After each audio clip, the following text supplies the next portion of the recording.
तुम्हाला सगळ्यांना साधारणपणे 5वी पासून ते कॉलेज पर्यंत एक विषय प्रत्येकाला असणार आहे की ज्याचं नाव आहे पर्यावरण किंवा पर्यावरण शास्त्र. यालाच आपण इंग्रजीमध्ये एन्व्हायरमेंटल सायन्स किंवा एन्व्हायरमेंटल स्टडीज किंवा इकॉलॉजी या वेगवेगळ्या नावाने ओळखतो. As all of you are aware, this is a basic extension of biological studies in which we are going to study the interrelationship or the interactions between the non-living and living organisms. तर यालाच ecology किंवा environment सायन्सच्या भाषेमध्ये आपण परवलीचे 2 शब्द वापरतो. One is rather you can also put it into a equation. Equation म्हणजे त्याला एक आपण फॉर्म्युला सारखं डिझाईन करू शकतो. Environment equal to what?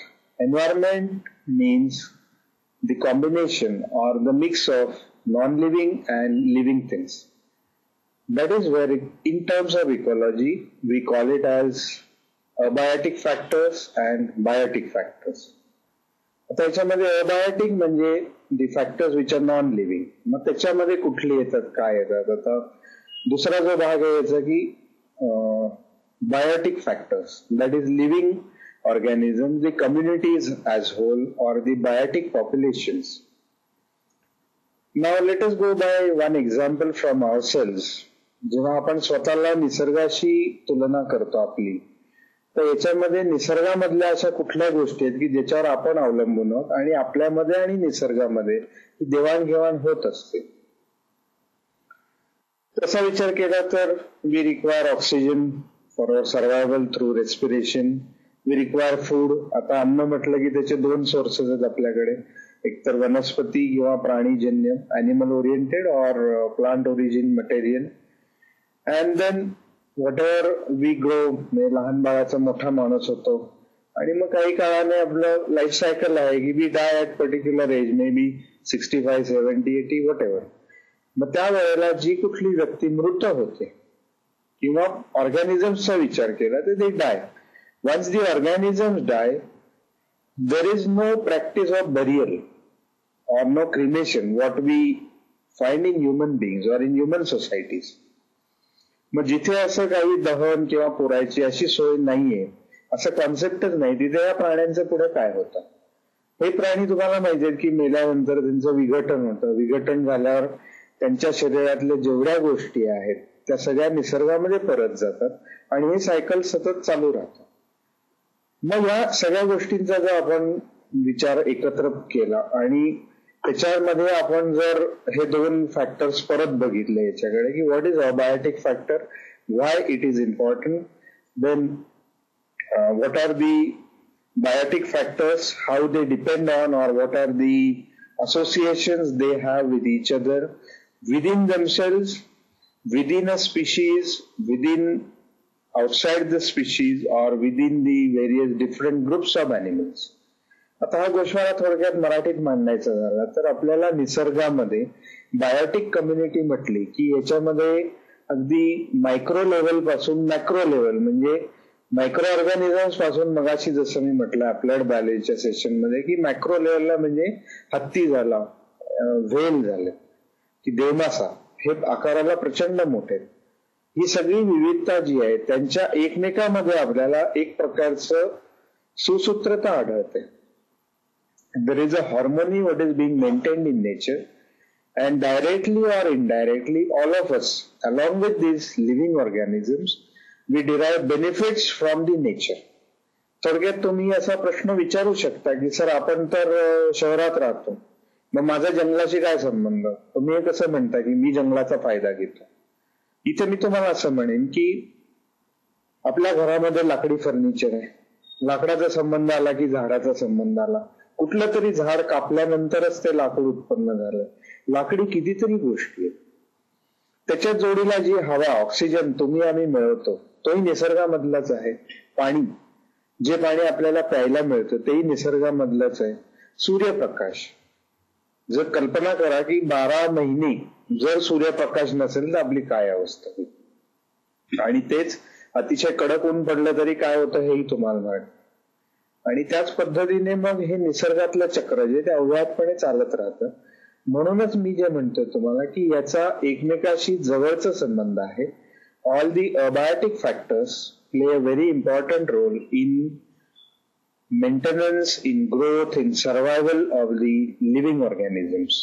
थोडक्यामध्ये जर आपण ह्याच्यात अजून पुढे गेलो की या दोघांचं एकमेकाशी नातं काय, तर आता इथे एक मला थोडस एक उदाहरण द्यावंसं वाटतं की तुम्ही सूर्याचा जेव्हा विचार करता, when we think of sun as the eternal power, की या सूर्यापासून शेवटी जी उष्णता निर्माण होते त्याला हीट म्हणतो आपण, radiations. Wien these radiations or this heat energy, when it is falling on the plants, की वनस्पतीच्या पानं या हिरव्या भागावरती जेव्हा हा प्रकाश पडतो तेव्हा प्रकाश संश्लेषण या क्रियेमधून त्यांचं अन्न तयार होतं. That is photosynthesis. मग या सगळ्या प्रकाराच्या वनस्पतीजन्य किंवा प्राण्यांना आपण म्हणतो autotrophs. Some of the plants do not derive or do not manufacture their food from the sun, but still they manufacture their food.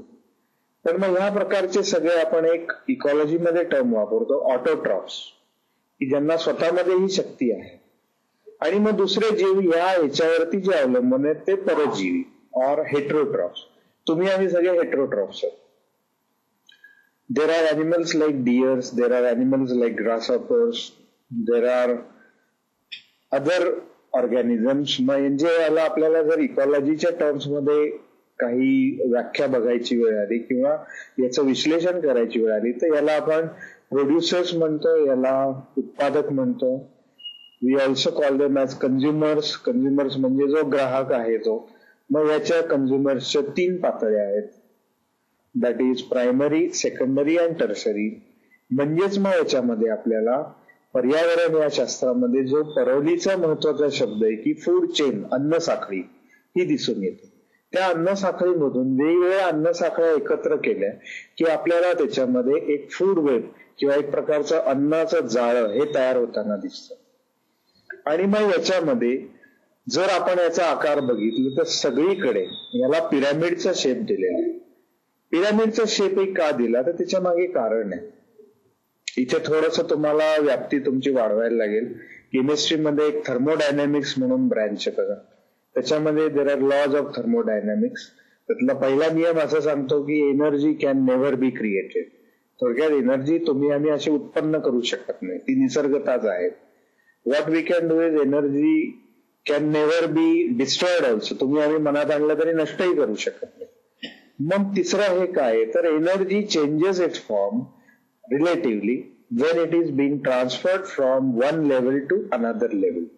म्हणजेच मला काय म्हणतो आपण की प्रोड्युसर्स म्हणजे उत्पादक, सर्व हिरव्या वनस्पती यांच्याकडे जर बघितलं तर ते अन्न कुठून तयार करतात, प्रकाश संश्लेषण मगाशी म्हटल्याप्रमाणे. आणि याच्यामध्ये मूळ जी संकल्पना आहे की ऊर्जा, ही एनर्जी कुठून मिळते तर ही सूर्याच्या उष्णतेपासून मिळते, from the radiations of sunlight.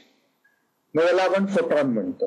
मग ही जेव्हा वनस्पतीच्या पानांमध्ये शिरते त्याच्यामध्ये एक द्रव्य असतं का, क्लोरोफिल. त्या क्लोरोफिलच्या मार्फत मग याच्यामधनं ज्याला आपण शुगर्स म्हणतो की ग्लुकोज या प्रकारच्या पदार्थांची निर्मिती होते. आणि त्याच्यामधनं शेवटी उष्णता त्या वनस्पतीच्या वाढीसाठी, त्याच्या काही जर रिपेअर्स त्याच्यामधल्या असले तर त्याच्यासाठी, रिप्रोडक्शनसाठी, याला आपण एकंदरीत मेटाबॉलिझम म्हणतो, याला ती वापरली जाते. आता या वनस्पती समजा गवत, हे जर आपण या प्रकारात बघितलं तर या गवताला खाऊन राहणारे प्राणी आहेत. बकरी आहे, गाय आहे, म्हैस आहे. जंगलात गेलं तर आपलं हरणं आहेत, म्हणजे डिअर फॅमिली. या सगळ्यांचा जर विचार केला तर they are dependent on this producers. So this is where they start forming a basic food chain. मग समजा या किड्याने, नाकतोड्याने, ग्रासहॉपरने यांनी जर हे गवत खाल्लं तर या नाकतोड्यालाही खाणारं कोणीतरी आहे. त्याला आपण मग पक्षी वगैरे बघतो, पक्षी किडे खाऊन राहतात. पक्ष्यांना खाणारही कोणीतरी दुसरे पक्षी आहेत. प्रे प्रिडेटर रिलेशनशिप आपल्या डोळ्यासमोर येते. याच वेळी काही प्राणी, वनस्पती एकमेकावर अवलंबूनही असतात. त्याला आपण सिम्बायोसिस म्हणतो. की आता उदाहरणच घ्यायचं झालं तर आपल्याकडे वाळवी प्रकार माहिती, वाळवी लाकडाला पोखरून टाकते. पण मग ही वाळवी ऍक्च्युली लाकूड खाऊ शकते का, आणि खाल्ल्यावर तिचं पुढे काय होतं, तर वाळवीच्या या छोट्या पोटात जे आतडं आहे त्याचं, त्या आतड्यामध्ये काही बॅक्टेरिया असतात ज्यांना डायनोफ्लॅजिलेट्स म्हणतो. ते ह्या सेल्युलोज जे आहे वनस्पतीजन्य पदार्थ त्याचं विघटन करतात आणि मग ते त्यांनाही पचतं आणि मग वाळवीलाही त्याचा फायदा होतो. असं या दोघांमध्ये जे नातं आहे याला आपण सिम्बायोसिस म्हणतो. काही वेळा असं असतं की एकमेकाच्या शेजारी राहिल्याने फायदा होतो, त्याला आपण मग कॉमेन्सॅलिझम असा प्रकार म्हणतो.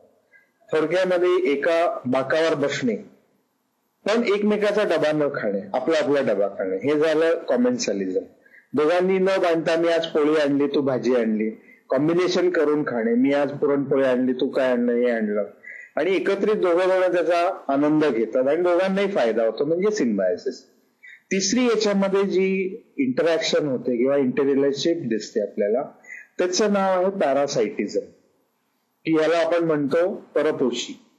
की मी डबा आणणारच नाही, तुझा डबा मी हिसकावून घेणार आणि तुला हाकलून देणार, कारण का माझ्यामध्ये ताकद आहे, मग तू रडत बस, मी डबा खातो. थोडक्यात at your expense I am eating and I am getting benefit. तुला त्याचा त्रास होतो. आपल्या शरीरामध्ये लहान वयामध्ये किंवा अजूनही खेडोपाडी जंत आढळतात आणि जंताच्या त्रासामुळे खूप लोकांना याचे आजार होतात, ऍस्केरियासिस. तर हा जो जंत आहे हा आपल्या आतड्यामध्ये राहतो. तुम्ही आम्ही जे खातो त्या अन्नाचं विघटन झालेलं असतं, ते विघटित झालेलं अन्न हा जंत आरामात खातो.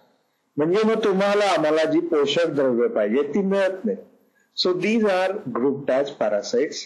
हे शरीराच्या आतमध्ये कायम राहतात म्हणून यांना एंडोपॅरासाइट्स म्हणतो आपण. जे शरीराच्या बाहेर राहूनही दुसऱ्यावर अवलंबून असतात यांना आपण एक्टोपॅरासाइट्स म्हणतो. याचं सुंदर उदाहरण म्हणजे गावोगावी आपल्याकडे जळवा दिसतात आणि बऱ्याचदा आपल्याकडे म्हण आहे मराठीत, रिकामा नावी भिंतीला तुंबड्या लावी.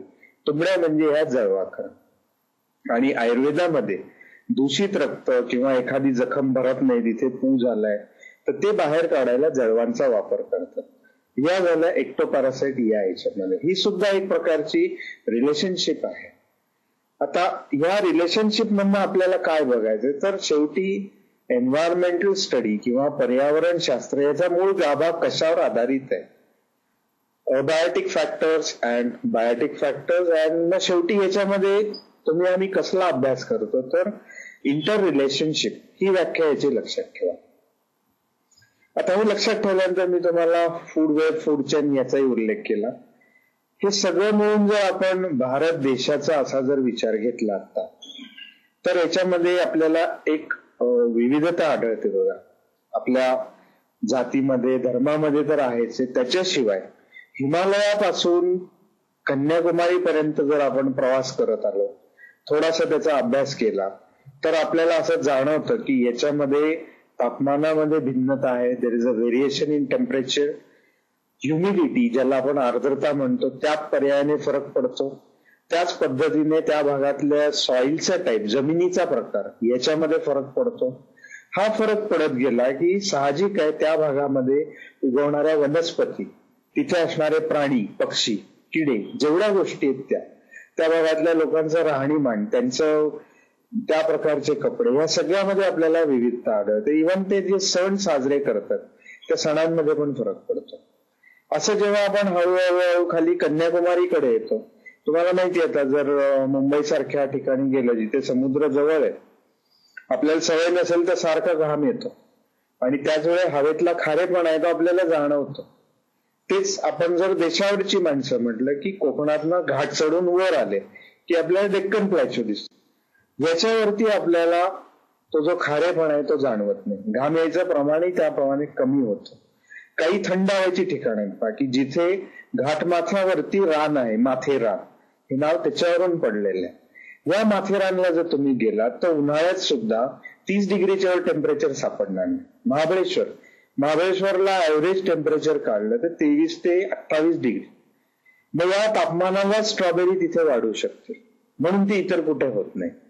हे असे ह्याच्यामध्ये आपल्याला जसा वनस्पतीत फरक जाणवतो तसा तिथल्या सगळ्याला त्या वनस्पतीला फ्लोरा शब्द येतात आणि फौना म्हटलं की प्राण्यांमधली विविधता, याच्यामध्ये फरक पडत जातो. मग ही सगळी आपण जर एकत्र केली तर याला आपण डायव्हर्सिटी म्हणतो. आणि या डायव्हर्सिटीला एन्व्हायरमेंटल सायन्समध्ये किंवा पर्यावरणामध्ये आपण बायोडायव्हर्सिटी म्हणतो, जैवविविधता. आता हल्ली एखाद्या देशाची समृद्धी किंवा हा देश अतिशय समृद्ध आहे हे आपण कशा प्रकारे मानतो तर पैशामध्ये नाही. ज्या देशाकडे जास्त प्रमाणात जंगलं राखून ठेवलेली आहेत, जास्त प्रमाणात हिरवाई आहे, हे झालं त्या देशाचं ऍक्च्युअली काय म्हणायचं तर in terms of ecology it is the wealth. Wealth म्हणजे आपण म्हणतो ती माझी संपत्ती. शेवटी ही तुमची आमची संपत्ती, आपल्या देशाची संपत्ती, ती राखायला आपण पाहिजे. म्हणजे ह्या गोष्टी करायला मला कुठेतरी याच्या तळागाळात काय आहे हे माहिती पाहिजे, त्याशिवाय मी पुढे जाऊ शकत नाही. आणि याची जर पुस्तकी व्याख्या आपण करायची झाली की सर व्हॉट इज बायोडायव्हर्सिटी, तर साधी व्याख्या शब्दावरून आपण करू शकतो. Diverse meaning different, meaning variations, विविधता. The variations seen among the living forms is grouped as biodiversity. आणि मग वनस्पती किंवा प्राण्यांचं वर्गीकरण जर आपण बघितलं तर त्याच्यामध्ये आपल्याला 2 लेवल्स दिसतात, मायक्रो अँड मॅक्रो. मगाशी म्हटल्याप्रमाणे यातून पुढे गेलं तर आपण साम्राज्य याचा विचार करू शकतो. There are 3 domain which have been identified in the field of biology: archaebacteria, eubacteria and eukaryotes. मग याच्यामध्ये सगळे प्रकारचे जीव जंतू विखुरलेले आहेत. आणि मग त्याच्यावरनं पुढे शास्त्रज्ञांनी आता चरकाचार्य आपल्याला माहितीये, चरक ऋषींनी पूर्वी जेव्हा अभ्यास केला आयुर्वेदाच्या काळात 3000 वर्षापूर्वी, तेव्हा त्यांना ज्या वनस्पती आढळल्या त्याचा उल्लेख त्यांनी एका पुस्तकात केला, चरक संहिता. सुश्रुत आपल्याकडे येऊन गेले, सर्जरी तेव्हाही माहिती होती. या सगळ्या गोष्टींचा अभ्यास आपण केला की आपल्याला कळतं लोकांनी आयुष्य वेचलेलं आहे. त्यांनी जेव्हा हजारो वर्ष काम केलं पिढ्यानपिढ्या, तेव्हा आपल्याला कुठे मिळालेलं आहे. मग हा वारसा जेव्हा आपण पुढे चालवायचा आहे तेव्हा आता याच्याकडे शास्त्रीय दृष्टिकोन ठेवून आपली जी परंपरा आहे, नाही तर आपल्याला फार घाणेरडी सवय पहा की आपण एखाद्या परदेशी माणसाला जर आणलं आपल्या महाराष्ट्रामध्ये आणि महाराष्ट्राचे संत, थोर संत त्यातले म्हणजे ज्ञानेश्वर, ज्ञानेश्वरांची आपल्या इथे पालखी निघते, वारी असते. वारीला जाताना हे घडलेली घटना आहे. एका अमेरिकन 4-5 माणसं होती, त्यांनी विचारलं why this people are carrying some plants on their heads in the pots. तर ते ऍक्च्युली तुळशीची वनस्पतीने तुळशी डोक्यावर घेऊन काही लोक वारी बरोबर चालले होते. तर ते ज्या कोणाचे पाहुणे म्हणून आले होते त्या माणसाचं दुर्दैव असं की त्याला त्याचं कारण माहित नव्हतं. थोडा no forget it, it is just a tradition. म्हणजे त्याचा विचार करू नका, ते असेच भंपक पद्धत आहे आमची, काहीतरी डोक्यावर घेऊन फिरायचं म्हणून फिरतात. तर हा भंपकपणा नाही आहे, याच्या मागे शास्त्रीय विचार आहे की तुळस ही एक अशी वनस्पती जी दिवसातल्या 24 तासापैकी 20 तास किंवा त्याहून अधिक ऑक्सिजन बाहेर सोडत असते. म्हणजे हे जी तत्व आहे हे आपल्याला नक्की माहिती पाहिजे. म्हणून आपल्या भारतामध्ये अशा ज्या पद्धती आहेत, अशा ज्या ट्रॅडिशन्स आहेत, we are having very rich traditions which are towards conservation of environment.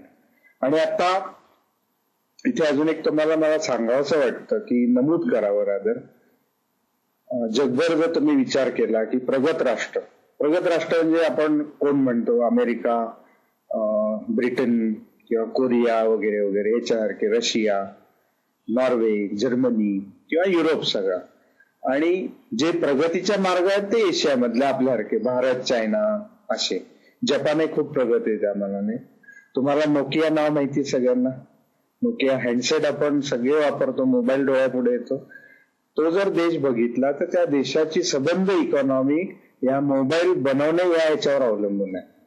आणि शेवटी तिथे हाही विचार करा, हे थोडंसं आता विषयांतर होतंय खरं म्हणजे, की क्वालिटी, जे काही काम आपण करतो त्यात क्वालिटी पाहिजे. आमच्याकडे अशी गंमत झाली, हा हँडसेट उकळत्या पाण्यात पडला नोकियाचा आणि तो बाहेर काढायला वेळ गेला, पटकन हात कसा घालणार ना उकळत्या पाण्यात. मग ते डाव बिव घालून उलटणं घालून कसं तरी तो काढला, 2 दिवस वाळवला, 3ऱ्या दिवशीपासून फोन सुरू. हेच जर आपला प्रॉडक्ट मी तयार केलेलं काही असतं तर ते थोडंसं भिजलं तरी बंद पडलं असतं, फेकून द्या. म्हणजे ही सुद्धा एक विचार करण्याची पद्धत होया की मी जे काही करतो त्याचं पूर्ण तुम्हाला लाभ मिळाला पाहिजे. म्हणून आपण जेव्हा कुठल्याही गोष्टीचा अभ्यास करू, एन्व्हायरमेंट असो, केमिस्ट्री असो, मॅथ्स असो, त्याच्या तळागाळापर्यंत आपण गेलं पाहिजे. या सीडींच्या मार्फत किंवा या लेक्चर्सच्या मार्फत आपल्याला गाईडलाईन्स आम्ही देऊ शकतो. आपला व्यासंग वाढवणे आपल्या हातात आहे. मग याच्यावरती आता सुरुवातीला मी काही पुस्तकांची नावं तुम्हाला सांगतो की ज्यांनी आयुष्य खरोखर याच्यावर वेचलंय. 30-30 वर्ष एका गोष्टीचा अभ्यास केलाय. ओडम म्हणून एक शास्त्रज्ञ होऊन गेले. त्या ओडमनी काही पुस्तकं लिहिली आहेत, इकॉलॉजी म्हणून. नंतर मिलर टायलर म्हणून आहे, त्यांनी एक सुंदर पुस्तक लिहिलंय. स्मिथ आणि एंगर म्हणून आहेत, त्यांनी environmental studies and inter relationship अशी पुस्तकं लिहिली आहेत. त्याचवेळी एक मला इथे आठवणीने उल्लेख करावासा वाटतो की DK सिरीज यांची चांगली पुस्तकं आहेत, भरपूर आहेत. त्यांची एक आय विटनेस सिरीज होती, ती जर तुम्हाला मिळाली तर जरूर बघा. त्याच्यामध्ये सुद्धा इतक्या प्रकारची ऍक्च्युअली रंगीत चित्र, फोटोग्राफ्स हे दिलेले आहेत. ते बघून आपल्याला अंदाज येतो की अरे हे किती मोठं विविधता आहे आणि हे खरोखरी संपत्ती आहे की ज्याच्याकडे आपण अजूनपर्यंत त्या खऱ्या अर्थाने बघितलेलंच नाही. बरं, आता थोडस परत अभ्यासाकडे येऊयात. आपल्या या सगळ्या माहितीच्या आधारे आता will have a small activity and during this activity I want you to go through some of the images which we have collected over some number of years. की याच्या मागे भरपूर मेहनत आहे आणि प्रयत्न आमचा असा आहे की याच्यामधनं तुम्हाला खऱ्या अर्थाने पर्यावरण म्हणजे काय, what are abiotic factors, what is biotic factor, हे याच्या माध्यमातून दाखवणे. तसा विचार केला तर हा विषय खरं आपण वर्गाच्या बाहेर पडून आपल्या शाळेच्या अवतीभोवती, गावाभोवती, माझ्या घराभोवती आणि पर्यायाने माझ्या देशामध्ये काय हे स्वतः फिरून बघणं हे खरं करायला पाहिजे. पण anyway now technology is available. आपण क्लासरूम मध्ये बसून सगळं जग बघू शकतो. लेट अस वर्क नाव. हे आता काही बऱ्याचशा समुद्र किनारी जेव्हा तुम्ही जाल तेव्हा तुम्हाला हे सुंदर दृश्य दिसतं. हे बघताना आता सकाळचा सूर्य, दुपारचा तर आपण बघू शकत नाही मध्यान्हीचं, पण सकाळचा आणि संध्याकाळचा या सूर्याकडे बघितल्यावर भरपूर कवी कल्पना पण आहेत. आणि याच्यामध्ये असं एक म्हण पण आहे बा, जे न देखे रवी ते देखे कवी वगैरे वगैरे. म्हणजे या एका फोटोग्राफ कडे बघताना मग आपल्या मनात भरपूर विचार येऊन जातात. पण आता ते जे विचार आहेत ते आपल्याला एका दृष्टीने चॅनलाइज करायचे की एकच आम्ही विचार केला पाहिजे की what is energy, how this is a universal and eternal source of energy that is in terms of radiations. आता इथे तुम्हाला रेडिएशनचा अर्थ खऱ्या अर्थाने कळेल का, की तो सूर्यच आहे, त्याच्यावरनं किरणं अशी फाकली आहेत सगळी, त्याला आपण म्हणतो radiation. It is radiating out, म्हणजे त्याच्या आतमध्ये गाभ्यात जे काय आहे ते बाहेर पडतं. आणि ती एनर्जी आता आपल्यापाशी पोहोचेपर्यंत तुम्हाला या सगळ्या गोष्टींच्या फिजिक्स ह्याच्यामध्ये माहिती असायला पाहिजे की प्रकाश किरणांचा वेग किती असतो, काय ध्वनीचा वेग किती, आपल्यापर्यंत पोहोचताना काय होतं. मग माणसाने हे प्रयोग करून पाहिलेत की मी सूर्यावर उतरू शकतो का, चंद्रावर उतरतो तसा. तर सूर्याचं टेम्परेचर तुम्हाला कल्पना यायला सांगतो. आपल्याकडे लोखंड वितळायचं झालं तर 1200 डिग्री सेल्सिअस लागतं आणि उकळत्या पाण्याचं तापमान 60च्या पुढे आपण हात घालू शकत नाही. तर 1200चा तर प्रयोगच करायची गरज नाही. सूर्याच्या गाभ्यामध्ये काही लोकांचा अंदाज असा 28,000 ते 30,000 डिग्री सेल्सिअस, तेच त्याच्या बाहेरच्या बाजूला 3,000 डिग्री सेल्सिअस, म्हणजे त्याच्या जवळपासही कोणी फिरकू शकत नाही. पण याच्यामध्ये एवढी शक्ती आहे, एवढी पॉवर आहे की हा दुसऱ्यांना जन्म देऊ शकतो. म्हणून मग ती जो एनर्जी ही जी संकल्पना ही या चित्राकडे बघून आपल्याला नेमकी कळते की that energy is then reflecting back in to the green pigment that is chlorophyll in the leaves. Chlorophyll मध्ये मग ती गेल्यावर आता दुसरा जो फॅक्टर आहे महत्वाचा सूर्याच्या खालोखाल, ऍटमॉस्फिअर. ऍटमॉस्फेरिक गॅसेस आपण म्हणतो की याच्यामध्ये there are biogeochemical cycles which are maintained in the nature. मग ऍटमॉस्फिअर म्हणजे काय, तर याचे आपण जे वातावरण म्हणतो ते, या वातावरणाचे पुढे 5-6 भाग होतात जे तुम्ही शिकला असाल. मग त्याच्यामध्ये जीवावरण हे महत्वाचं आहे. मग त्याच्या जोडीला तपांबर वगैरे वगैरे, स्ट्रॅटोस्फिअर. आणि या सगळ्यावरती आपल्या डोक्यावर एक ओझोनची छत्री येतात की जसं पाऊस आला की छत्री उघडल्यावर आपल्याला पाऊस लागत नाही, यू आर गेटिंग प्रोटेक्टेड. त्याच पद्धतीने ही जी ओझोनची छत्री आहे त्याच्यामधनं ही जी अतिनील किरण आहेत, युव्ही रेडिएशन, ही आपल्यापर्यंत येत नाहीत, ती तिथल्या तिथे रोखली जातात. आता या छत्रीला काही ठिकाणी भोकं पडलेले आहेत अंटार्क्टिकावरती, आणि ते जसं वाढत जाईल तर ते का वाढलं का नाही हा आपल्याला या लेक्चरच्या शेवटी उल्लेख आहे याचा, की हे का शिकायचं. तर इथे आता हा जो फोटोग्राफ आहे ऍटमॉस्फिअरचा, हे पृथ्वीच्या वर साधारणपणे 16 ते 20 किलोमीटर पर्यंत वेगवेगळं जे वातावरण आहे त्याचे हे फोटोग्राफ्स घेतलेले आहेत. तर हे सुद्धा बघा तुम्ही. आता शेवटी ऍटमॉस्फिअर हे चित्र तर फार छान आहे, पण नेमकं आपल्याला काय कळलं पाहिजे त्याचं थोडक्यात समरी इथे दिली, आणि हे मी अशी टाकली की तुम्हाला मी आता हळूहळू विचार करण्याच्या प्रक्रियेमध्ये टाकतोय. You yourself should think now. Thinking process ही तुम्ही एखादी गोष्ट बघितल्यावर करू शकता. मी जर तुम्हाला उभं केलं वर्गात 2 मिनिटांत म्हटलं now you think and tell me what is atmosphere, तर हे फार मेकॅनिकल होईल. किंवा एखाद्या नाटकाचा संवाद पाठ करणे आणि तो फेकून दाखवणे, हे तशा पद्धती झालं. तसं आपल्याला नकोय. आपल्याला याच्यामधनं ज्ञान मिळवायचं, करिअर करायचं नाही. ते ज्ञान मिळाल्यानंतर करिअर आपोआप तुमच्याकडे येणार. मग त्या पद्धतीने तुम्ही विचार करा आणि मला सांगा की what do you mean by the term biosphere. आणि बायोस्फिअर मला एखाद्या विद्यार्थ्याने आकृती मार्फत जर दाखवलं तर I will be very happy की खरोखर तुमची आता मेंदूमध्ये विचार करण्याची प्रक्रिया सुरू झालेली आहे. मग याला मी तुम्हाला छोटासा क्लू देतो. आधी एक तुम्ही टर्म बघितली ऍटमॉस्फिअर, इथे तुम्हाला विचारलं व्हॉट इज बायोस्फिअर. अजून 2 शब्द मी सांगून ठेवतो, त्यातून तुम्ही आकृती काढून मला दाखवू शकता का. लिथोस्फिअर अँड हायड्रोस्फिअर हे 2 शब्द मी तुम्हाला ऍडिशनल देतो. Then you try to solve this question. Now next what I want you to understand by yourself what are the layers in atmosphere. मगाशी मी तुम्हाला सांगितलं त्यातलं महत्वाची लेअर मी तुम्हाला उल्लेख केला, ओझोन लेअर. आता ही ओझोन लेअर कशामुळे त्याला भोकं पडली, काय पडली, तर याला पर्यायाने 2-3 कॉन्सेप्ट आपल्या येतात. कॉन्सेप्ट म्हणजे संकल्पना, की ग्लोबल वॉर्मिंग. ग्लोबल वॉर्मिंग मधनं क्लायमेट चेंज, मग याच्यामधनं gases like carbon dioxide and CFC हे आपल्या कानावर पडत असतं. आता आपलं काम हे सगळं एकत्र करणे. त्याच्या आधी माझ्या बाजूला जे वातावरण आहे त्याच्यामध्ये नेमकं काय आहे. ऑक्सिजन आहे मला माहिती, ऑक्सिजनचं पर्सेंटेज किती आहे, 78% का 20% आहे.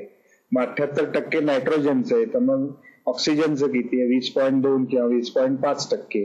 मग याच्यावरनं मी कार्बन डायऑक्साईड बाहेर सोडतो, तो किती आहे. शेवटी हे संतुलन कसं राखलं जातं हे आपल्याला कळणं अतिशय गरजेचं आहे. मग ते कळताना आपल्याला लेयर्स इन ऍटमॉस्फिअर हेही कळायला पाहिजे. What is the importance of ozone layer. I already briefed you on this. म्हणजे मला असं वाटतं की महत्वाच्या गोष्टी मी तुम्हाला सांगाव्यात, काही ज्या तुम्ही स्वतः एक्सप्लोरेशनने शोधावं, म्हणजे मग आपल्याला तो विषय आवडायला लागतो, त्या विषयातलं ज्ञान तुम्ही स्वतः मिळवू शकता. तर या पद्धतीने आता हे आपण बघितलं. पुढचा जो आपल्याला महत्वाचा रिसोर्स आहे की water as one of the abiotic factors. आता या चित्राकडे जरा बारकाईने बघा. ह्याच्यामध्ये तुम्हाला काही फरक जाणवतात का. मला जो याच्यामध्ये फरक जाणवतो की पाणी. आता पाणी म्हटल्यावर माझ्या डोळ्यापुढे 2 गोष्टी आहेत, गोडं पाणी, खारं पाणी. तुम्ही कशाबद्दल बोलताय. आता इथे बघितलं तर हे असं दिसतं की हे गोड्या पाण्याबद्दल काहीतरी चर्चा आहे, विश्लेषण आहे, पण मग हे नैसर्गिक तर वाटत नाहीये. कुठेतरी बांध घातलाय, बांधाच्या कडेला लोक उभं राहून काहीतरी अभ्यास करतायत, पण आजूबाजूला हिरवाई भरपूर राखलेली आहे.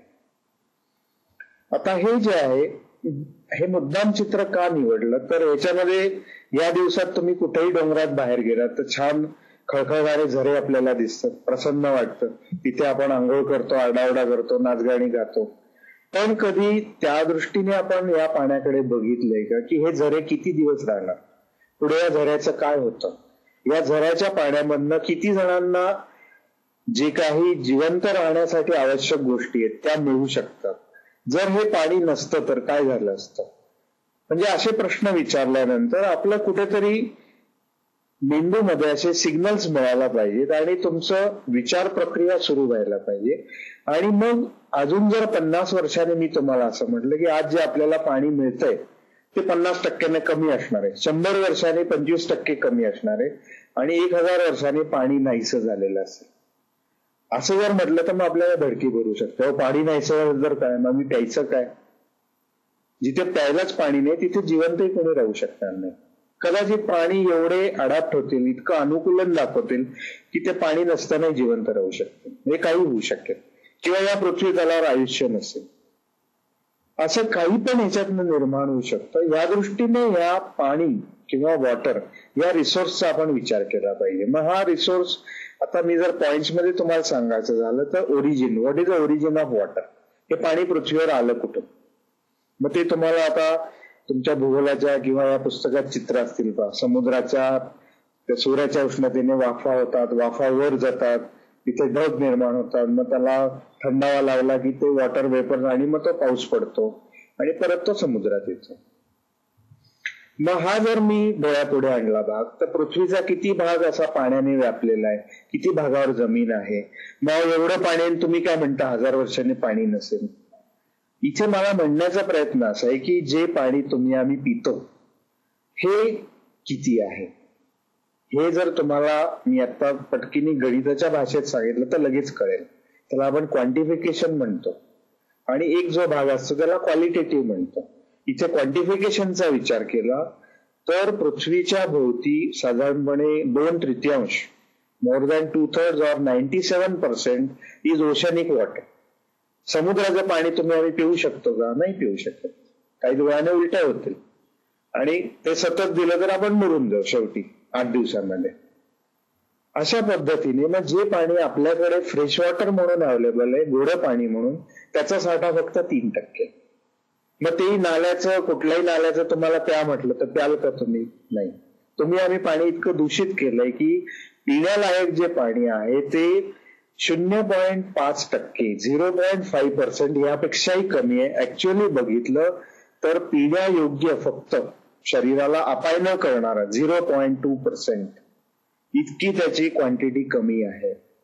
आता विचार करा, तुम्ही आम्ही दिवसभरात उठल्यापासून झोपेपर्यंत किती पाणी वाया घालवतो, पाण्याची किती नासाडी करतो. खूप लोकांना सवय दात घासतात उठल्या उठल्या. दात घासताना तो बेसिनचा नळ अखंड चालू ठेवायचा, दाढी करताना तो नळ चालू ठेवायचा, कित्येक नळ आपले गळत असतात. We never think of wastage in terms of this water loss. उद्या आपल्यालाच हे राहणार नाही. मग या पद्धतीने आपल्यासारखे अनेक जीव या वातावरणामध्ये आहेत, या पृथ्वीवर आहेत. आपल्यासारखंच त्यांनाही हक्क आहे. They also should live, they also should survive. मग इथे मी निसर्गाच्या विरुद्ध काही गोष्टी करतोय का निसर्गाला पूरक करतोय? हा आपला, आपण ज्याला जे म्हणतो ना आपण की सेल्फ थिंकिंग किंवा स्वतःचं आत्मपरीक्षण करायचं. तुम्हाला एखाद्या ही भाषा थोडी जड वाटेल या क्षणाला, पण आता अशी वेळ आलेली आहे.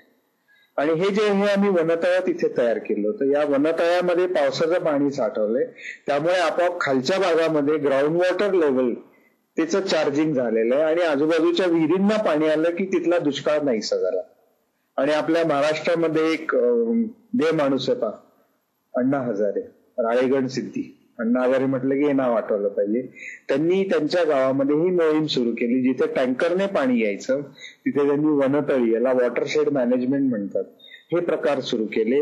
लोकांना एकत्र केलं, सगळ्या गावाने एकत्र येऊन अशा प्रकारे जेव्हा 5-6 वर्ष, 10 वर्ष, 15 वर्ष मेहनत घेतली, आज त्या गावामध्ये जर तुम्ही गेलात तर तुम्हाला वेगळं चित्र दिसेल. तिथे आपल्यासारखी वीज तर वापरत नाही, प्रत्येकाच्या घरावर सोलर पॅनल्स आहेत. ही आता काळाची गरज आहे. This is another activity which I want you to go through again as a self starter or self study. पाणी म्हटलं की याला संस्कृतमध्ये खूप सुंदर सुभाषित आहे, पाण्याला जीवन ऐसे नाव. मराठी भाषेत जर त्याचं रूपांतर केलं तर मग याच्यामध्ये पाण्याचं स्वरूप नेमकं काय आहे? आणि आपल्याकडे एक गाणं पण आहे, पाणी रे पाणी तेरा रंग कैसा. इथे केमिकल प्रॉपर्टी दिसते. Water is a universal solvent. त्यात जे काही टाकाल ते तसं त्याला येत. तुम्ही पाण्यात लिंबू पिळा, त्याची चव बदलेल. साखर टाका, मीठ टाका, लिंबू सरबत तयार झालं. पण बेसिकली काय होतं? पाणी होतं त्याच्यामध्ये. त्याच पद्धतीने मग याच्यात इनऑर्गॅनिक मॉलिक्युल्स म्हणजे H2O ही त्याची संज्ञा किंवा फॉर्म्युला झाला. 2 हायड्रोजन 1 ऑक्सिजन. मग याची अरेंजमेंट काय आहे तो जर बघितलं तर तुम्हाला 108 डिग्रीचा कोन त्याच्यामध्ये दिसेल. म्हणजेच मग या पद्धतीने त्याला आपण बायोमॉलिक्युलर म्हणू शकतो की पाणी नसेल तर जीवन नाही, पाणी आहे तर जीवन आहे. मग आता तुम्ही विचार करा, व्हाय वॉटर इज इम्पॉर्टंट. तुम्हाला पाणी कशासाठी आवश्यक आहे? आणि जर मी तुम्हाला 1 दिवस पाणी दिलं नाही तर काय होतं? 2 दिवस दिलं नाही तर काय होईल? मग त्याच पद्धतीने झाडांना पाणी मिळालं नाही तर त्यांचं काय होतं? नागतोडा आहे, नागतोड्याला पाणी लागतं का नाही? पक्षी पाणी कधी पितं? किती वेळा पितं? आपण आपल्या बागेमध्ये पोल्ट्री बघितली का? कोंबडीला पाणी किती लागतं दिवसभरात? हा विचार पोल्ट्री उभी करताना विचार केला पाहिजे. मग मी 3,000 कोंबड्या ठेवल्या तर 3,000 कोंबड्यांना पुरेल इतकं पाणी माझ्याकडे आहे का? तेही वर्षभर. जर माझ्याकडे दुष्काळ असेल तर मी कुठून अरेंज करणार? या सगळ्या गोष्टींचा विचार आपण पर्यावरण शास्त्रामध्ये करतो. आणि शेवटी याच्यामध्ये आहे की पॉटेबल वॉटर. आता पॉटेबल वॉटर म्हटल्यावर याच्यामध्ये आपल्याला पिण्याचं पाणी हा तिथे अर्थ अनुभव आहे. Okay. Another natural resource soil, की जमीन किंवा माती शेवटी मेल्यावर मातीतच जाणार आहे, असे पण संतांनी आपल्याकडे श्लोक किंवा अभंगांमध्ये म्हटलेलं आहे. तर शेवटी जमीन कशा दृष्टीने महत्वाची, की माती असशी माती तसं मिळशी. शेवटी तुमच्या आमच्या शरीराचं विघटन जेव्हा होतं तेव्हा आपल्याकडे पंचतत्व हे जी सांगितली, ही सगळी पंचतत्वामध्ये शेवटी हे जमिनीमध्ये विलीन होतं. मग तुम्हाला पुरलं असं किंवा जाळलं असं, किंवा इतर प्राणी सुद्धा मेले की त्यांचं विघटन होऊन शेवटी ही जी सॉइल आहे, ही जी माती आपल्याला इथे आज दिसतं, ही तयार व्हायला किती वर्ष लागली? काही 1000 ते 10,000 वर्ष हे वरची जी सॉइल आपल्याला दिसते 4 ते 6 इंच लेअर हा तयार व्हायला लागतो. आणि किती इझिली तुम्ही बघता आज शहरामध्ये जेवढे नवीन रेसिडेन्शियल कॉम्प्लेक्स उभे राहतात तिथे रोज एकेका रस्त्यावरनं हजारो विटांचे ट्रक येत असतील. एक ट्रकभर विटा जेव्हा तयार होतात 3,000 विटा, त्यांच्या मागे एकेका शेतातला टॉप लेअरचं सॉइल काढला जातं. मग त्या शेतामध्ये पुढचं मी काही पेरूच शकत नाही. ते जर मी हे केलं तर त्याच्यामधलं माझं जे वर्षाचं उत्पन्न आहे, काही 1000 क्विंटल धान्य, ते बंद होणार आहे. अशा पद्धतीने जर शेतकऱ्यांनी आपली जमीन माती विकायला सुरुवात केली तर ते उगवणार काय आणि पिकवणार काय आणि तुम्ही आम्ही खाणार काय? हा मोठा प्रश्न आहे. शेवटी याला आपण काय म्हणतो, एन्व्हायरमेंट किंवा पर्यावरणाच्या भाषेत ओव्हर एक्सप्लॉयटेशन. की मला 1000 रुपये मिळाले माझी हाव वाढते, मला 10,000 पाहिजे, मला 1,00,000 पाहिजे, मला 1 कोटी पाहिजे, आणि मग माझी 100 एकर जमीन विकून शेवटी मी माझ्याकडे काहीच उरत नाही. आणि मग प्लास्टिक खाऊन तुम्ही आम्ही जिवंत राहू शकतो का? हा विचार करा. त्या दृष्टीने शेवटी जमीन आपल्याला डायरेक्टली नाही तरी इनडायरेक्टली कशी महत्वाची, की याच्यावर वनस्पती वाढतात, शेती याच्यावर अवलंबून आहे. आणि जेव्हा वनस्पती असेल तेव्हा आपला जो CO2 बाहेर सोडलाय श्वसनामधून तो ते घेतात, तो त्यांनी घेतल्यानंतर ते ऑक्सिजन बाहेर टाकतात. म्हणजे ते किती महत्वाचं काम करतात. आणि झाडं तोडणं फार अवघड नाहीये.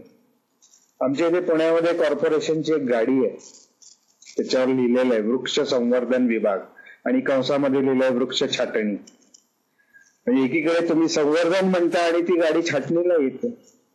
साधा विचार करायची गोष्ट आहे की आपण हे करतो हे योग्य की अयोग्य. म्हणजे ह्याच्यामध्ये खरं म्हणजे हा विषय शिकवण्याचा नाही, याच्यामध्ये आत्मपरीक्षण हे महत्वाचं आहे.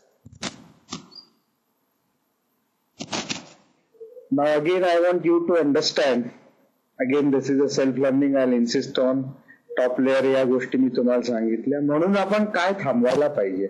जमिनीची धूप हे आपण खूप 5वी पासून शिकत आलोय. जमिनी नाहीशी झाली की जमिनीची धूप होते. पण म्हणजे नक्की काय होतं की तिथे आता जर तुम्ही जंगलाचा भाग बघितला तर तिथे जे पावसाचं पाणी पडतं तर जंगलामुळे ते ठिकठिकाणी अडतं. जे पळतंय ते अडवलं जातं आणि मग जे अडवलं जातंय ते थांबतं, थांबलं की जिरतं, जिरलं की जमिनीत मुरतं आणि मग बाकीच्या विहिरींना पाणी राहतं.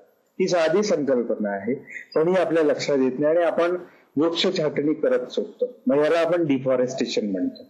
या पद्धतीने हा soil loss or erosion of soil takes place.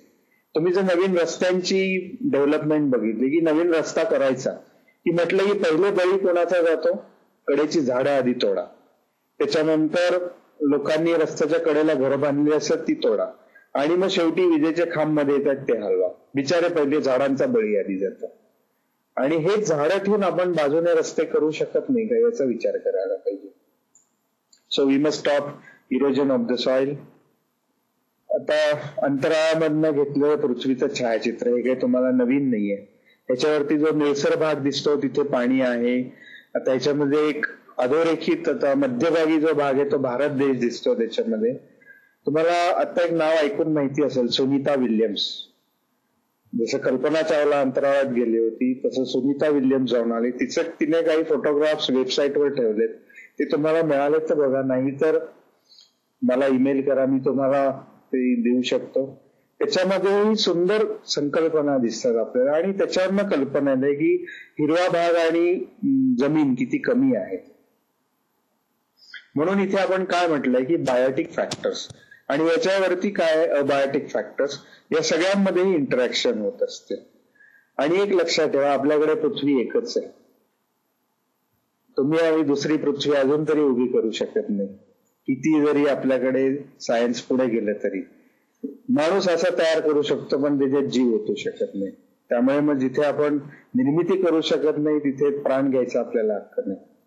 हे तत्वज्ञान जिथे असेल, आणि आपल्या वेदामध्ये, उपनिषदामध्ये, आपल्या भारतीय संस्कृतीमध्ये हेच सांगितलेलं आहे. शेवटी शिक्षण आपण कशाला म्हणतो की पुस्तकी नव्हे, काहीतरी संदेश आपल्याला मिळायला पाहिजे, कुठेतरी आपण पुढे जायला पाहिजे आणि आपल्या बरोबर 10 लोकांना नेलं पाहिजे. तेव्हा कुठे एन्व्हायरमेंट सायन्स जे आपण शिकतो हे खऱ्या अर्थाने आपलं खरं म्हणजे मूल्य शिक्षण आहे. आता याच्यामध्ये जर आपण प्रश्न थोडेसे अभ्यासाकडे बघून जर सोडवायचा प्रयत्न केला की फक्त पृथ्वीवरच आपल्याला जीव का दिसतात, मंगळावरती अजून का नाही, संशोधन चालू आहे. बायोटिक म्हणजे काय, आता मी तुम्हाला बराच वेळ एक्सप्लेन केलेलं आहे.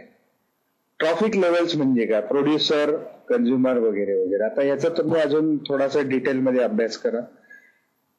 नाव can you give me some examples where you can see this kind of inter relationship between biotic communities. म्हणजेच तुम्ही आता मला ईमेलच्या माध्यमातून तुम्हाला आजूबाजूला एखादी फूड चेन दिसली, फूड वेब दिसलं, जाळं दिसलं, एखादी अन्न साखळी दिसली, एनर्जी रिलेटेड काही गोष्टी दिसल्या, तर ह्या जरूर कळवा की या माध्यमातून आपण एकमेकाच्या जवळ येऊ शकतो. आणि मग शेवटी प्रगती हा आपला एकच मार्ग आहे. या प्रोग्रामचं शेवटी महत्व काय की तुम्ही अभ्यासाचं पुस्तकी ज्ञान सोडून तुम्हाला व्यावहारिक ज्ञान, आणि याला एन्व्हायरमेंट मध्ये एक शब्द लक्षात ठेवा, तुम्हाला या वयात तो थोडा जड वाटेल एखाद्या वेळेस, सस्टेनेबल. सस्टेनेबल मीन्स शाश्वत. शाश्वत म्हणजे काय, तर आज जे पाण्याचा साठा आहे, आज जे वातावरण आहे, जी क्वालिटी आहे, ते पोल्युशन मी थांबवलं पाहिजे आणि याच्यामधनं पुढच्या ज्या पिढ्या आहेत त्यांनाही हे उत्पन्न झालं पाहिजे without any degradation. We must stop all this degradation. याला आपण म्हणतो सस्टेनेबल डेव्हलपमेंट. आता या ज्या संकल्पना होत्या, कॉन्सेप्ट इन एन्व्हायरमेंटल स्टडीज, या तुमच्या आता ज्ञानामध्ये नक्की भर पडली असेल. You should be able to define what is abiotic, biotic, their interrelationship. You must be able to define or explain what is ecosystem. You must be able to explain now what is a food chain, food web, etc. Now, based on this, now we are entering into the second stage of this environmental studies, that is environmental issues. की आता आपल्या आजूबाजूला जे काही चाललंय त्याचं थोडक्यात मी तुम्हाला माहिती दिली की एन्व्हायरमेंटल इश्यूज म्हणजे काय. In terms of environmental issues there are 3 main issues. First is deforestation, की मोठ्या प्रमाणात जंगल तोड हा एक मोठा इश्यू आहे. जंगल तोड का होते, तुम्हाला आम्हाला जागा लागते. कशासाठी जागा लागते, हाऊसिंगसाठी, घरं बांधण्यासाठी, इंडस्ट्रीज वाढवण्यासाठी. आणि मग या जागा आपल्याला उत्पन्न नाही, पृथ्वी एकच आहे म्हणून आपण मग जंगल तोडून ती जागा निर्माण करतो. तर हा झाला एकात एक याचं इंटरलिंकिंग आहे, हे लक्षात घ्या. आता या माध्यमातून पुढे आपल्याला काय प्रॉब्लेम येतो, तर दुसरा एक इश्यू असा आहे की एनर्जी क्रायसिस. क्रायसिस आपण कधी म्हणतो, इमर्जन्सी. इमर्जन्सी म्हणजे अँब्युलन्स आणि अँब्युलन्सचा सायरन. ते न बघता आपल्याला कळतं अरे कोणीतरी हार्ट अटॅक आलेलं दिसतं बरं का. म्हणजे या पद्धतीने आता ही इमर्जन्सी आली की एनर्जी. उद्या जर तुम्ही आम्ही गाड्या चालवायच्या म्हटल्या तर हळूहळू पेट्रोलचे साठे नष्ट होतात, डिझेल नाहीसं होत आहे. लोकांनी संशोधन करून इलेक्ट्रिसिटीवर चालणाऱ्या गाड्या काढल्या, पण या इलेक्ट्रिसिटीला शेवटी वीज ही आपणच वापरतोय. चार्जिंग तुम्ही कुठून करणार. काहींनी प्रयोग केले सोलर एनर्जी वापरून गाड्या चार्जिंग करायचं, पण ते अजून एवढे यशस्वी झालेले नाहीयेत. टाटांचा असा प्रयोग आहे आता नॅनोच्या जोडीला की आत्ताच आम्ही दुसऱ्या गाडीचं डिझाईन करतोय की जी हवेवर चालेल, कॉम्प्रेशन ऑफ द एअर. पण ती जर हवा दूषित असेल तर त्याला नेमकं काय लागणार आहे अजून सांगता येत नाही. अमेरिकेला काही लोकांनी प्रयोग केले, पाण्यावर चालणारी गाडी आम्ही काढतो, पण आपल्या दुर्दैवाने ही गाडी जेव्हा मार्केटमध्ये सगळ्यांकडे येईल तेव्हा पाणी नसेल गाडीत भरायला. ही दुर्दैवाची परिस्थिती असेल. म्हणजे आपण विचार करायचा की व्हॉट इज एनर्जी क्रायसिस. मग याला खूप मार्ग असतात की मग पब्लिक ट्रान्सपोर्ट केलं तर लोकांनी पर्सनल गाड्या रस्त्यावर आणायची गरज नाही. आज ज्या दिवसाला पुण्यासारख्या शहरामध्ये नवीन 800 गाड्या रजिस्टर होतात, तिथे रस्ते कायम अपुरे पडणार आहेत. दिवसाला 800 नवीन गाड्या, यातल्या 500 जरी पुण्यामध्ये असतील, अगदी कमीत कमी 250 गाड्या पुण्यामध्ये, बाकी बाहेर गेल्या, तरी दिवसाला 250 म्हणजे या हिशोबाने वर्षभरात किती, काही लाख गाड्या. मग माझे आहे तर रस्ते मी अगदी 4 मजली नाही 2 मजली जरी केले तरी मला ते कमीच पडणार आहेत. त्या मार्गाने पर्यायाने होणारं पोल्युशन, यांना पेट्रोल आणि डिझेल पुरवायचं कुठून, हे सगळं आपल्याला माहिती. हे प्रॉब्लेम्स येऊ शकतात. याला आपण टायटल दिलेलं आहे energy crisis. So this is one of the environmental issues. आता मग ह्याच्यावर मार्ग काय, तर कॉन्झर्वेशन हा एक मार्ग आहे. कॉन्झर्वेशन म्हणजे संवर्धन. मग संवर्धन मी करायचं, पण कशा प्रकारे करायचं, तिथे 2 शास्त्रीय मार्ग दिलेत, एक एक्स सिटू आणि इन सिटू. आता एक्स सिटू म्हणजे काय, इन सिटू म्हणजे काय. समजा आपल्याकडे वाघांचा प्रॉब्लेम आहे, वाघ दुर्मिळ होत चाललेत.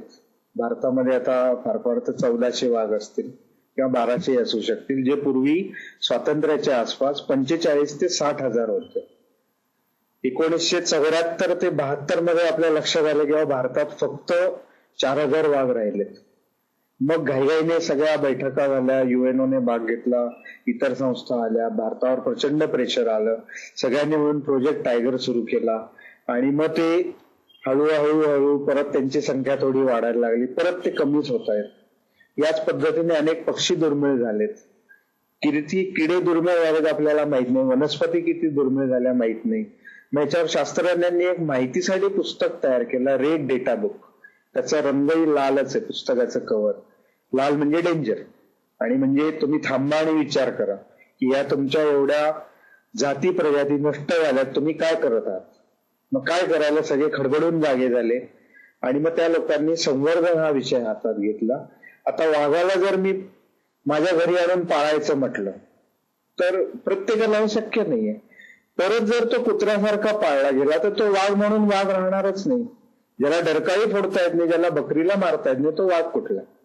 ज्याला स्वतःचं अन्न मिळवता आलं पाहिजे, इतर प्राण्यांवर त्याने राज्य केलं पाहिजे, ही त्याची संकल्पना आहे, हे त्याचं मूळ घर आहे, जंगल आहे. म्हणून मग वाघाला जंगलामध्येच संवर्धन देणे, प्रोटेक्शन देणे, हे जे आहे याला आपण म्हणतो इन सिटू. त्याच वाघाला मी माझ्या झू मध्ये आणलं, तिथे नर मादी ठेवले, त्यांना पिल्ल झाली, मग त्यांना प्रयोगादाखल हळूहळू जंगलात न्यायला सुरुवात केली आणि 10 वर्षांनी त्यांना जंगलात परत सोडलं. हे झालं एक्स सिटू. हे संवर्धनाचे 2 प्रकार आहेत आपल्याकडे. आता याच्या जोडीला मगाशी जे म्हटलं तुम्हाला, अजून सगळ्यांनी मिळून काय करायला पाहिजे तर सस्टेनेबल, म्हणजे हे शाश्वत व्हायला पाहिजे. आता याच्यामध्ये मग हे सस्टेनेबल होताना तुम्ही आम्ही काही क्रिया ज्या करतो, डूज अँड डोंट्स, हे आपल्याला माहिती पाहिजे. काय करायला नको हे पहिले कळलं पाहिजे, काय करायला पाहिजे हे नंतर कळलं पाहिजे. कारण आपल्याला हे करू नको म्हटलं की आपण लगेच विचारतो, मग मी काय करू. पाणी नासू नको, मग मी काय करू. पाणी वाचव, कसं वाचू. तुला तोंड धुवायला किती पाणी लागतं सकाळी, दात घासायला माहित नाही मला, माहित नाही, मग तो शोधून काढ. कसं शोधून काढू. 1 मग पाणी घे आणि ते तुला दात घासायला तोंड धुवायला सकाळी पुरतंय का बघ. आंघोळीला मला किती लागतं माहित नाही, काढून बघ. अशा प्रकारे आपणच जर एक 15 मिनिटं वेळ देऊन याचा विचार केला तर तुम्हाला कळेल, तुम्ही 1 लिटर पाणी जेव्हा वापरता त्यातलं तुम्ही ऍटलिस्ट अर्धा लिटर तरी वाचू शकता. दिवसभरात प्रत्येक माणसाने 2 बादल्या जरी वाचवल्या तरी 20 लिटर पाणी वाचवलं जातं. असे आपली लोकसंख्या किती विचार करा, यातल्या 10% लोकांनी जरी पाणी वाचवलं तरी हे प्रचंड आहे. हे झाले आपले डूज अँड डोंट्स. वीज, मला पंखा पाहिजे म्हणून मी बटन लावतो, गरज नाही तेव्हा मी बंद करतो का नाही करत, ही विचार करण्याची गरज आहे. सिग्नलला 10-10 मिनिटं गाड्या चालू राहतात कारण ट्रॅफिक जॅम आहे. किती लोक त्याचं स्विच बंद करून पेट्रोल वाचवतात, नाही वाचवत, हा आपण विचार करायचा. या पद्धतीने मी प्लास्टिक किती वापरतो. कॅरी बॅग तर आय डोंट नो हे आपल्या देशात कुठून आलाय प्रकार.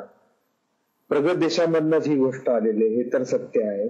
कारण माझ्या लहानपणी आमच्याकडे पेपर बॅग्स होते आणि किराणा मालाचे सुद्धा पेपराच्या रद्दीमधनं ते धान्य द्यायचे, काही असो दे, मग ते साखर असो, गहू असो, ज्वारी असो, फक्त तेलाला डबे न्यायला लावायचे करून, ते काही त्याच्यात देता येत नव्हतं. हल्ली 8-8 लाखाची होंडा गाडी वापरून लोक मॉलमध्ये जातात. एवढ्या मोठ्या गाडीमध्ये खिशामध्ये मावेल एवढी पिशवी सुद्धा त्याचं भान नसतं आणि मग 4-4 कॅरी बॅग अशा हातामध्ये घेऊन घरी येतात. शेवटी हे प्लास्टिक जातं कुठे, याचं विघटन होत नाही. मग याला पर्याय नाही का? गमतीने माझे एक राव म्हणून मित्र आहेत, ते म्हणाले होते, अरे गंभीर, असा तर एक दिवस येणार आहे हॉस्पिटलमधून मूल घरी न्यायचं, तेव्हा आमच्याकडे न्यायला काही नाही, कॅरी बॅग मध्ये द्या. म्हणजे अशी सुद्धा काळाने परिस्थिती निर्माण होऊ शकते की इतकं आपण ऍडिक्ट झालेलो कॅरी बॅग या शब्दाला. तेव्हा कॅरी बॅग नाही म्हणजे काय, दिलीच पाहिजे. आणि दुकानदाराने कायदा केला म्हणून मागे लिहिलेलं असतं कॅरी बॅग मागू नका, त्याच्यावर बंदी आहे. मग ह्याच्यातनं राजकारण्यांनी, राज्यकर्त्यांनी मार्ग कसा काढला, 20 मायक्रॉनच्या पुढची चाल आणि मग हळू चोरून सोपून लोक बारीक पण मॅन्युफॅक्चर करतात आणि आपण ती वापरल्याशिवाय राहत नाही. तुम्ही आम्ही जर ठरवलं की नाही, मी उद्यापासून कॅरी बॅग वापरणार नाही, ऍटलिस्ट माझ्या घरात आम्ही 5 लोक, आम्ही 5 जण नाही वापरणार. माझ्यासारखे अजून 10 मित्र आहेत, आम्ही शपथ घेऊ, 10चे 100 होतील, 100चे 1000 होतील, असं आपल्याला गट निर्माण केला पाहिजे. तर ह्या गोष्टी केल्यानंतर हळूहळू जे वातावरण होईल ते सस्टेनेबल होत जाईल. आता ह्याच्यामध्ये थोडासा जो एन्व्हायरमेंटल इश्यूज आहेत हे पोल्युशन या दृष्टीने आहेत. पोल्युशन मध्ये 3 प्रकारचं आपल्याला दिसतं, वॉटर पोल्युशन, एअर पोल्युशन, नंतर सॉइल पोल्युशन आणि नॉईज पोल्युशन. हे सगळ्याची व्याप्ती तुम्हाला तशी माहिती आहे. तर या सगळ्याच्यामध्ये पोल्युशनची व्याख्या नेमकी काय तेवढीच मी तुम्हाला आता इथे सांगू इच्छितो की at the unwanted concentration at a wrong place at a wrong time or in a wrong quantity, अशी जी गोष्ट मिळते ती पोल्युटंट असते. कार्बन डायऑक्साईड ज्या प्रमाणात पाहिजे त्यापेक्षा जास्ती येतो, नको त्यावेळी येतो आणि मग तो त्रासदायक ठरतो. त्या दृष्टीने एअर पोल्युशन कडे बघा. साऊंड, जेवढ्या गाड्या वाढतात, जेवढं ट्रॅफिक वाढतं, तेवढा हॉर्नचा वापर वाढतो. म्युझिक, हल्लीची पिढी लहान आवाजात, हळू आवाजात बोलूच शकत नाही, त्यांना मोठ्यांदाच बोलायला लागतं. अशा गर्दीमधून लहान बाळं गेली तर त्यांच्या कानावर काय परिणाम होईल? त्यांना त्यांच्यामध्ये 20% लहान मुलांमध्ये अस्थमा, चेस्ट डिसीजेस, कफ, सर्दी याचं प्रमाण अलार्मिंगली वाढलेलं आहे. कॅन्सरचं प्रमाण आपल्या सोसायटीत वाढलंय. हे सगळे पोल्युशनचे परिणाम आहेत. याला कुठेतरी आपण आळा घातला पाहिजे. कसा तो आपणच विचार करायचा. आणि मग शेवटी याच्यामध्ये तुम्हाला मी 2 सिनेमे बघायला सांगेन, कारण कुठेतरी पिक्चर बघ म्हटलं की छान वाटतं, पण मग तो असा सिनेमा पाहिजे की ज्यातनं एंटरटेनमेंटही झाली पाहिजे, ज्ञान पण मिळालं पाहिजे आणि आनंदही मिळाला पाहिजे. पण मग हे कसं शक्य? आजकालचे सिनेमे म्हणजे तुम्हाला माहितीये काय, डिस्को, अमकं तमकं, मर्डर, कुठेतरी गाड्या ठोक, हे ठोक, म्हणजे तुम्हाला क्रिएटिव्हिटी ही शून्य भाग आहे त्याच्यात. ह्याच्यावरती अल्बर्ट गोर की जे बुशच्या बरोबरीने अमेरिकेचे माजी हे होते, अध्यक्ष होते, ते राजकारण सोडून बाहेर पडले. त्यांनी पोल्युशनचा प्रॉब्लेम त्यांच्या लक्षात आला, त्यांचा स्वतःचा मुलगा गेला या ह्याच्यामध्ये, तेव्हापासून त्यांनी राजकारण सोडलं आणि त्या माणसाने स्वतःला एन्व्हायरमेंट अवेअरनेस या गोष्टीला वाहून घेतलं. त्यांनी 2 सुंदरपैकी प्रेझेंटेशन दिलेत. एक तुम्ही जरूर बघा, नसेल तर मला कळवा, मी तुमच्यासाठी ते अरेंज करीन. दी इनकन्व्हिनियंट ट्रुथ, असं सत्य की जे आपल्याला बघायला नको वाटतं. नेहमी सत्य हे पचायला अवघड असतं.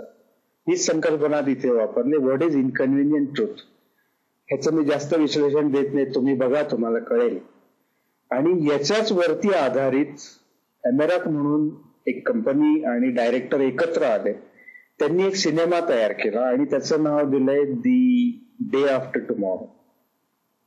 हा सगळा सिनेमा जो आहे हा ग्लोबल वॉर्मिंग, क्लायमेट चेंज हे सगळ्यावर अवलंबून आहे आणि केवढा हाहाकार माजेल हे त्या सिनेमामध्ये व्हिज्युअलाइज केलं. कारण आपल्याला वास्तव पसंत नसतं, नेहमी आपण स्वप्नात रमतो. मग हे त्यांनी पण वास्तवाशी निगडीत स्वप्न उभं केलेलं आहे.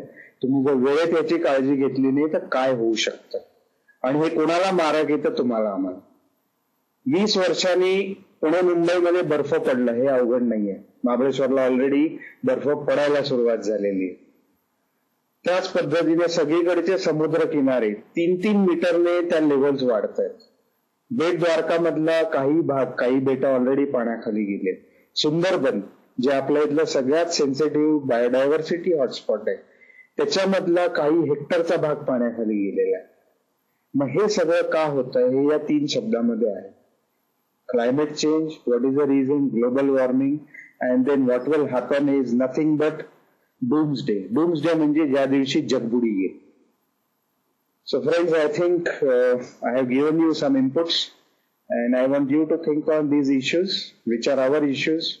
Together we have to work on this, and आज आपण एक शपथ घेऊयात, ऍटलिस्ट आपण कॅरी बॅगचा वापर तरी बंद करू.